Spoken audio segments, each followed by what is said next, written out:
ये ऊपर मोटे पर नहीं चला मेरे पास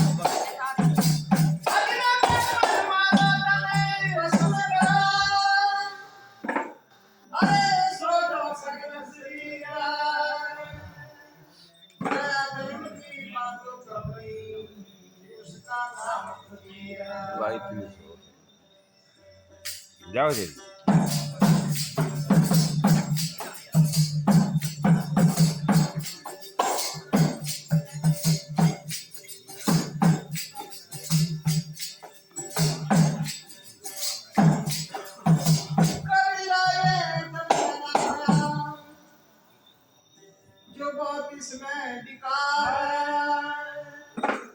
किस विधि को धोना है कोई गुण बंका के विचार गुरु धोबी के शिष्य कपड़ा साबुन अरे ज्ञान शिला पर धोए प्यारे अधिक से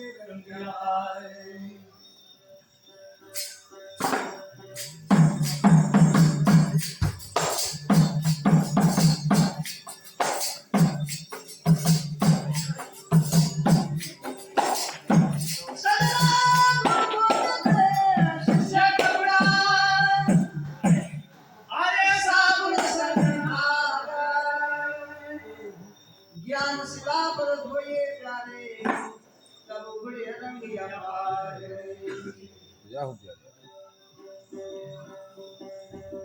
गुरु हमारा धर्माए चिला से चिलवाई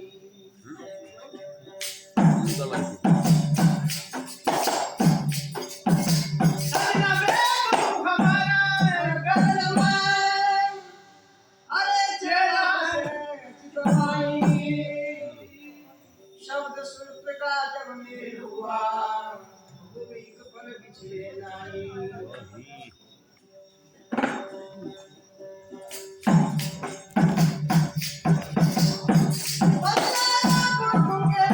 गुरु बाप रे अरे नहीं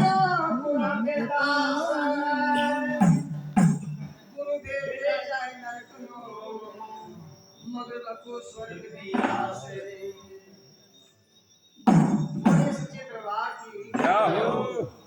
सनातन धर्म की देव की प्रेम साथियों ये प्रभु नाम के हीरे मोती मैं बिखराऊं गली गली ले लो कोई राम का प्यारा आवाज लगाऊं गली ये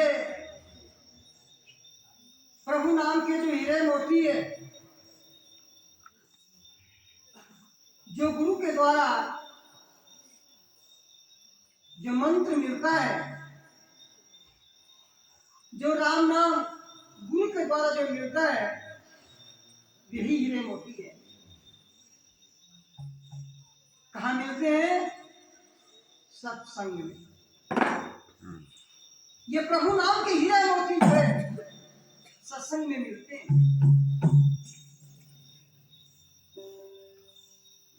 ये जो दूसरे हीरे मोती है जो बड़े कीमती होते हैं जैसे बाबा लाल साहब को भी दिए किसी राजा ने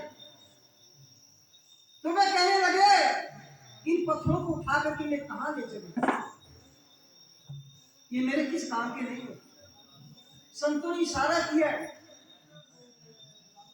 कि वे हीरे मोती सत्संग में मिलते हैं और गुरु के द्वारा मिलते हैं। पूरी सच्चे दरबार की देखिए प्रेमी साथियों गुरु की बात को समझना बड़ा मुश्किल है।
बोलिए सच्चे दरबार।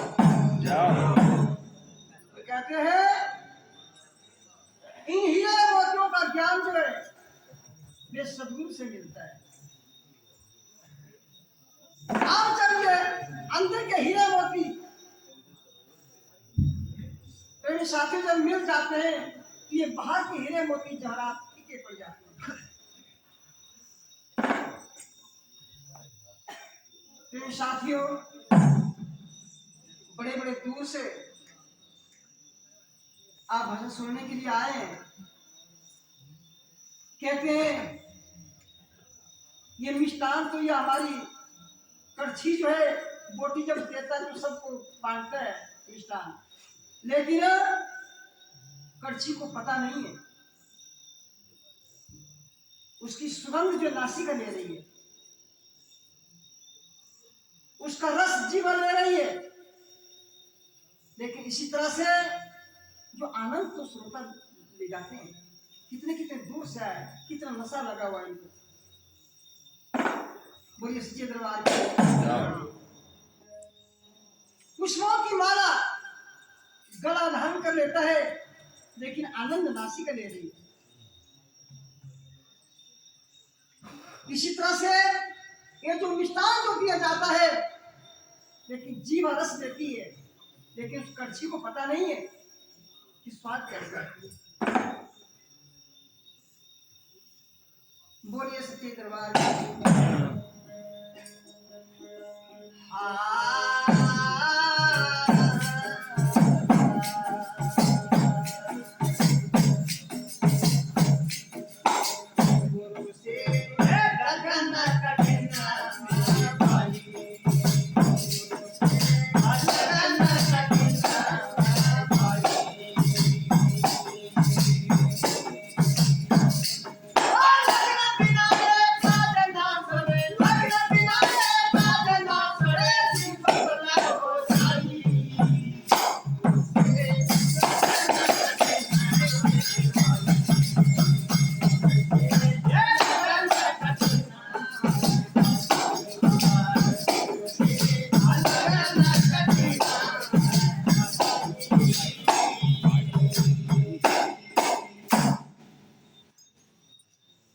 ये हीरे मोती तो मिल जाएंगे लेकिन गुरु से लगन लगाना बड़ा मुश्किल है। गुरु से लगन कठिन है भाई। लगन बिना ये काज न सरे, जीव प्रलय हो जाए। ये ज्ञान के अभाव से जीव संसार में बार बार जन्म लेता है। बोलिए सच्चे दरबार की। जाओ फिर क्या कहा है?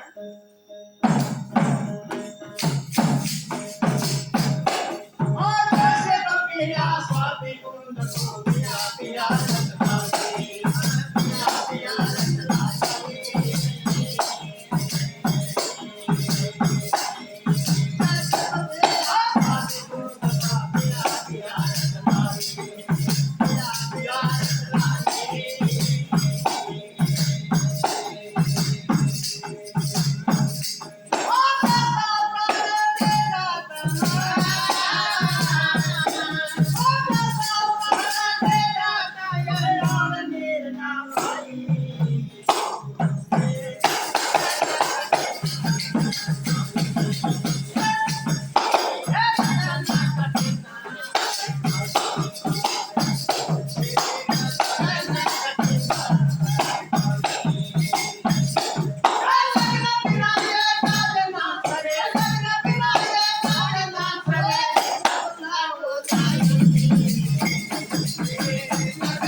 स्वती बूंद के लिए पिया पिया रतला प्यासा प्राण दे जाता है, मगर उसको और नीर नहीं, उसको और नीर अच्छा नहीं लगता,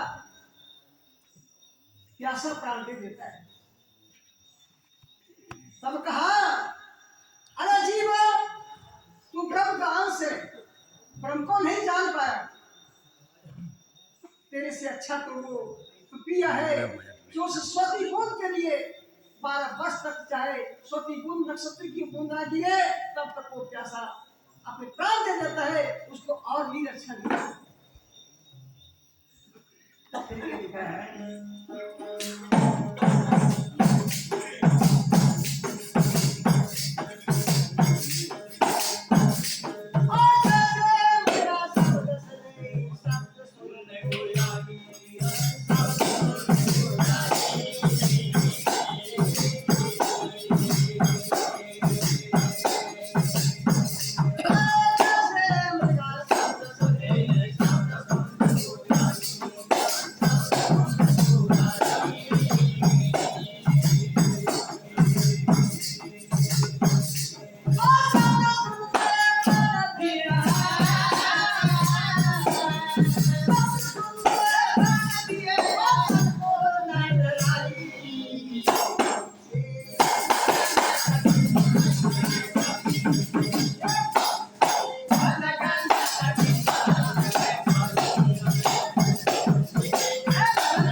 बोलिए सच्चे दरबार की।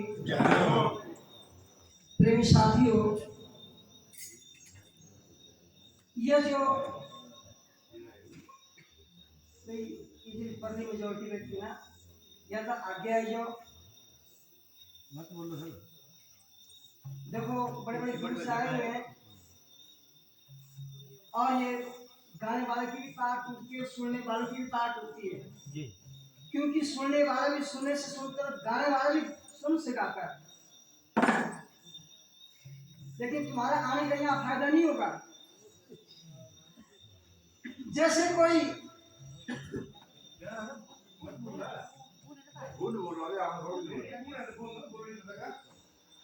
आवाज नहीं आनी, आवाज ऊपर ले आ गई।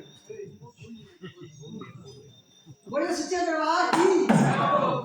जिस प्रकार से यदि गाड़ी में कोई बीड़ी सिगरेट पी लेता है तो सारे गाड़ी का वातावरण खराब करता है, कितनी आदमी को उल्टी लगती है और कितना सबका पाप उसके सर पे जाता है जो अकेला बीड़ी पी रहा है। तो मेरा कहने का मतलब, जितने लोग बैठे हुए हैं और 2-3 आदमी बीच में बिगाड़ा करता है, जैसे कितना बड़ा दूध का मटका हो, छोटा सा नींबू डाल दो, सारा दूध फट जाता है। तो मेरी कर्म प्रार्थना है आप सबसे कि बड़े प्रेम से सुनना।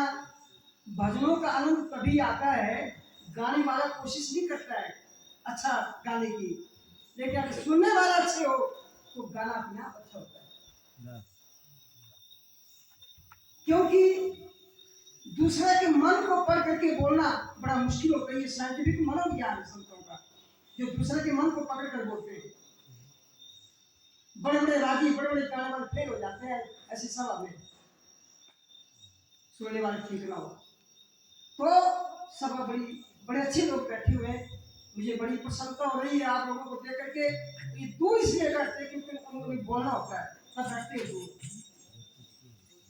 बोले सच्चे दरबार की। क्या लिखा है,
बाजे बजाए जाते हैं, बीना बजाई जाती है, अनेक प्रकार के साज बजाए जाते हैं।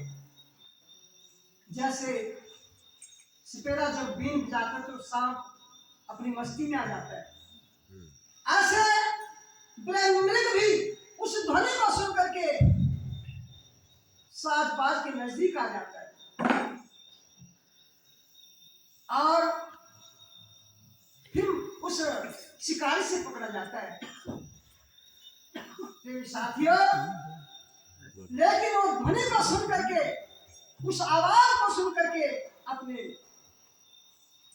तन को नहीं हिलाता, वो सुनता रहता है। इसीलिए ये जीव तेरे से अच्छा तो वो मृग अच्छा है जो ध्वनि को सुन करके इतना मस्त हो गया क्योंकि मौत को भी भूल गया। साथियों, यही अवस्था संतों की समाधि की अवस्था होती है। समाधि तो समाधि कैसे लगती है, ये आगे आगे बताते जाएंगे कि कैसे समाधि लगती है। वो सच्चे दरबार की लिखा है, तेरे से अच्छा तो मृग अच्छा है। आगे क्या कहा है,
जैसे पृथ्वी चांद चिकोर चंदा के मन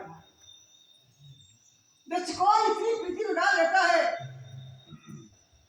कि जिनको चंदा उधर को चिकोरा गर्दन भी झुक जाए। लेकिन अपनी जो ला है, जो चांद के साथ जो एकाग्रता की हुई है, ऐसी एकाग्रता भगवान के नाम पर भी होनी चाहिए। जब तक हम एकाग्र नहीं होते तब तक ध्यान ठहरता नहीं है। मेरे साथियों, एक लेंस से सूरज की किरणों को रोका जाता है तो कागज जल जाता है। तो इस मन को इतनी पावर है कि संसार में दूसरी कोई पावर नहीं है। बड़ी सुप्रीम पावर है इस मन को। हेलीकॉप्टर पहुंचने में बड़ी देरी होती है, लेकिन मन के पहुंचने में देरी नहीं है। इसलिए संत कहते हैं तू अपने मन को परमात्मा के साथ जोड़। लेकिन ध्यान लगाना बड़ा मुश्किल है जब तक गुरुदेव की कृपा नहीं है। इसे संत कहते हैं तेरे से अच्छा तो चकोर है जो चंद्रमा से प्रीत लगा रखा है। जहां भी चंद्रमा जा रहे उस तरफ गर्दन झुकी जाती है। आगे क्या लिखा है,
जैसे सती चढ़े सतु पर प्रीति किया के मन भाई। सती जो है सारी लजा को छोड़ करके सीधी शमशान की तरफ चली जाती है और अपने पति का सर अपने गोद में ले लेती है और चिता पे बैठ जाती है। लेकिन मन ही मन हर्षाई, लेकिन उसका चित्त जो है वो बड़ा खुश है, लेकिन संसार को देख करके भी दुखी नहीं है। संत कहते हैं कि जीवन तेरी प्रीति कितनी उस परमात्मा से, तेरे से अच्छी तो वो सती है जो अपने पति के ध्यान में अपने प्राण त्याग देती है। इसलिए तुझे भी क्या करना है, समाधि में बैठ करके मन को एकाग्र करते हुए परमात्मा के ध्यान पर बैठना है और मन बाहर नहीं जाना चाहिए, मन अंतर्मुख होना चाहिए। इसे हमारा मन भ्रामी मन है, बाहर घूमता रहता है। संत कहते हैं कि मन को अंतर्मुख करना है। बोलिए सच्चे दरबार की।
मिल जाए।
ये गुरु के द्वारा जो हीरे मोती मिलते हैं और कोई दूसरा साधन नहीं है, सत्संग में ही मिलते हैं। संत कहते हैं निर्गुण में मौज बड़ी, अपने मन को समझा मत भटका, निर्गुण में मौज बड़ी। क्या लिखा है आगे?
निर्गुण सगुण एक है, पाया किने नहीं पार।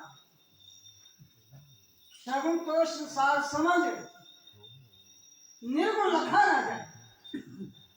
प्रेमी साथियों, यह सगुण हमारा शरीर है,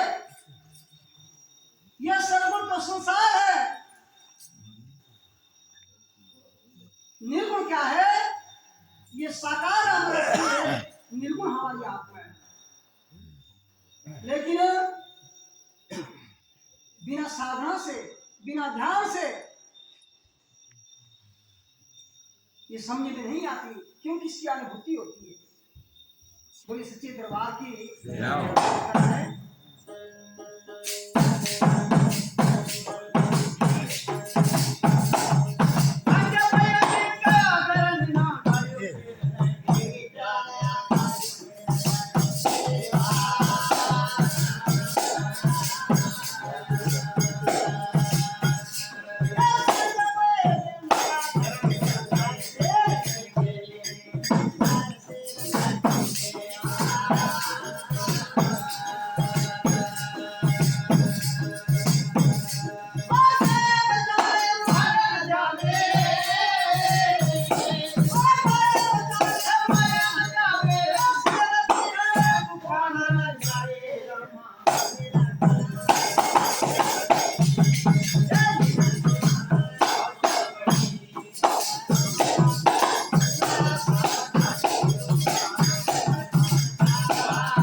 शाम हुआ, दिन लगा घरन को गाय शेर ने घेरी। गाय बेचारी मरा न जावे, शेर भी को खाना जाए। संत कहते हैं, लेकिन साथियों, ये शाम क्या है? हमारी जिंदगी की शाम हो जाएगी, बुढ़ापे को ही शाम बोलते हैं।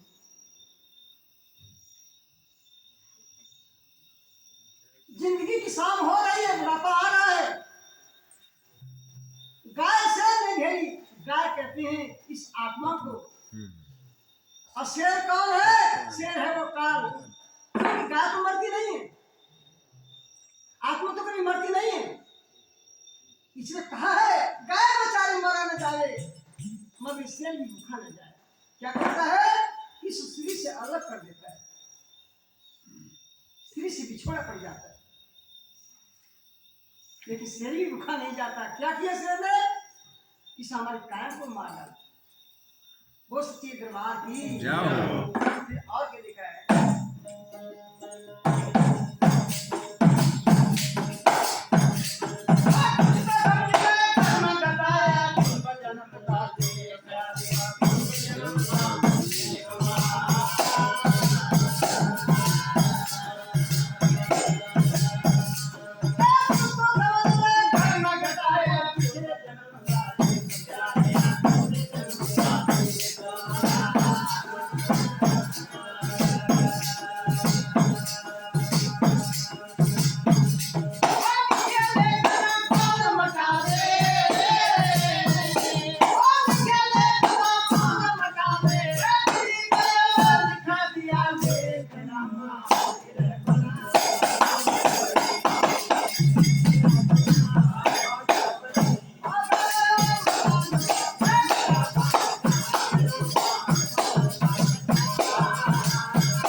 कुछ पिछले जन्मों का होता है लेख।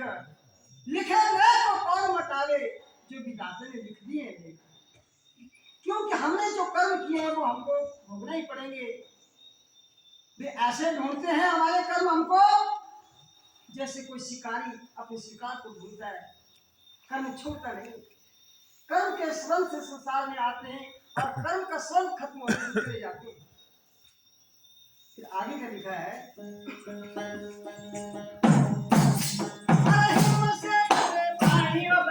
पानी से